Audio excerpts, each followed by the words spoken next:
দেশের নন্দিত অভিনেত্রী অপি করিম, কর্মক্ষেত্রেও একজন সফল নারী। তিনি নারীদের পক্ষে কথা বলতে সবসময় সোচ্চার এই অভিনেত্রী। আন্তর্জাতিক নারী দিবসে পৃথিবীর সব নারীর পক্ষে আবারও কথা বললেন জাতীয় চলচ্চিত্র পুরস্কার জয়ী এই অভিনেত্রী। একটি মুঠোফোন সেবাদাতা প্রতিষ্ঠান থেকে তৈরি হওয়া বিজ্ঞাপন চিত্রে নারীদের নিয়ে কিছু না বলা সত্য বলেছেন এই অভিনেত্রী। এখানে অপি মঞ্চে দাঁড়িয়ে সমাজ ও রাষ্ট্রে নারীদের সঙ্গে ঘটে চলা বিভিন্ন সত্য তুলে ধরেছেন, যেখানে বিজ্ঞাপনে অপি করিম সমাজের মানুষের কাছে ছুড়ে দিয়েছেন 3টি প্রশ্ন।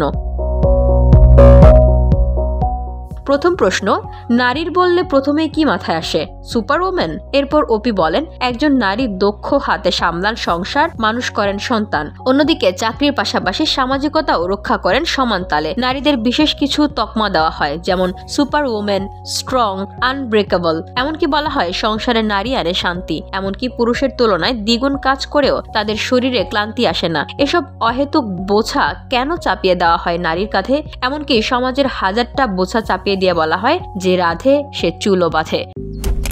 মালয়েশিয়ান প্রযুক্তিতে তৈরি অত্যাধুনিক cleaning machine modern vacuum cleaner যে কোনো ধরনের ধুলো ময়লাকে পরিষ্কার করে ঘরকে করে তুলুন চকচকে ও আকর্ষণীয়। Modem, brand of luxury. অপির দ্বিতীয় প্রশ্ন, পুরুষদের কাজকে কেন এত আয়োজন করে বিশেষায়িত করা হয় না? অপি বলেন, পুরুষের কাজ কেবল ঘরের বাইরে, অথচ ঘরে এত কাজ থাকে সেটি পুরুষ বুঝেই না। পুরুষের মতো ছুটির দিনে নারীদেরও একটু ঘুমাতে ইচ্ছা করে, আরাম করে। তৃতীয় প্রশ্ন, জব, পরিবার, সংসারের দায়িত্ব সঙ্গে আবার সবকিছু হতে হবে নির্ভুল, সব মিললে তবেই আদর্শ নারী। কেন নারীদেরকেই হতে হবে এতটা যোগ্য? যে নারী শুধু ঘরের কাজ করেন তার কোনো গুরুত্ব নেই? অপি নারীদের প্রতি যে বিশেষ বার্তা দেন সেটি হলো, নারী বলেই তোমাকে 2 হাতে সব সামলাতে হবে, এর কোনো মানে নেই। সুপার ওমেন হওয়ার দরকার নেই তোমার, তুমি হও তোমার মতো।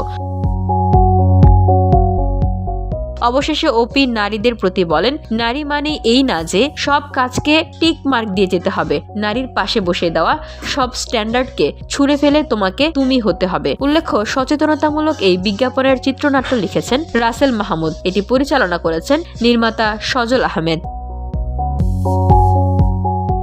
VOD Bangla news desk.